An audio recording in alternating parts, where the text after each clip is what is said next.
Welcome to this explainer. Today we're taking 4 massive, world-renowned self-mastery frameworks and synthesizing them into one ultimate blueprint to completely level up your professional and personal life. If you've ever felt like you're putting in all the effort but just not seeing the compounding results you know you deserve, well, you're exactly in the right place. We're taking the absolute best insights from these incredible sources and breaking them all down for you right here. Here is our game plan to unlock this blueprint step by step. We'll start with the master key of discipline, then jump into the science of self-control, small steps to massive results, the 4 laws of habits, navigating the realities of power, and we'll wrap it all up by defining your own game. Let's get right into it. Section 1. The master key of discipline. The ultimate secret. Imagine spending 50 long years just studying success. Well, that's exactly what researcher Kurt Koppmeyer did. He sifted through thousands of methods trying to answer one simple question: what is the single most important principle? And you know what he found? Self-discipline.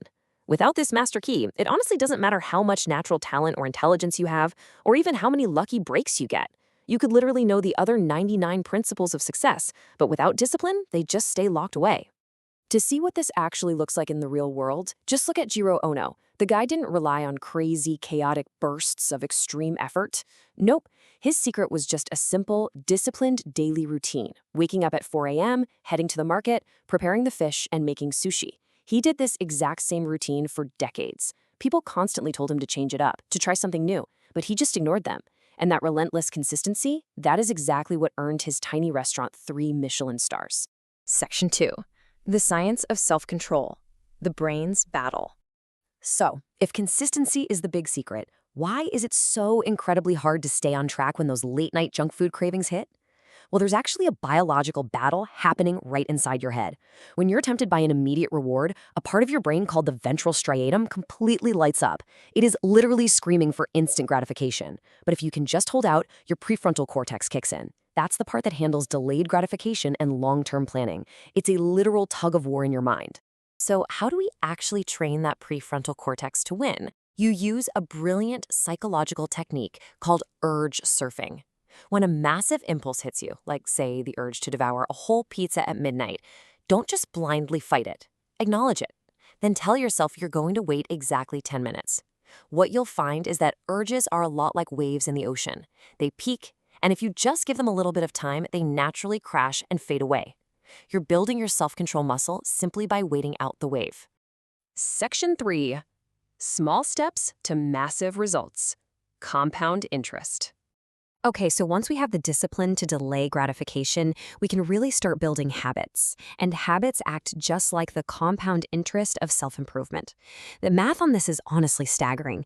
If you can get just 1% better every single day, the compounding effect is huge. You end up 37 times better by the end of a single year.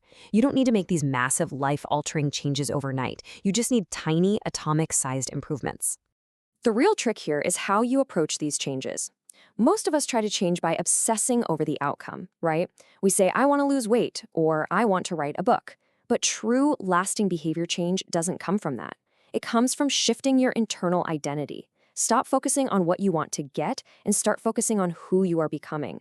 Tell yourself, I am an athlete, or I am a writer. When your habits actually become part of your identity, sticking to them feels completely natural, because you're just acting in alignment with who you already are. Section 4. The 4 laws of habits. Automate your success. Let's dive into James Clear's methodology for building a foolproof loop to automate your success. To build any good habit, you absolutely have to follow 4 steps. Make the cue obvious so you literally can't miss it. Make the action attractive.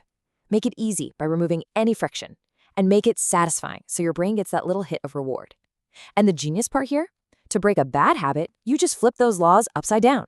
Make it invisible, unattractive, difficult, and totally unsatisfying.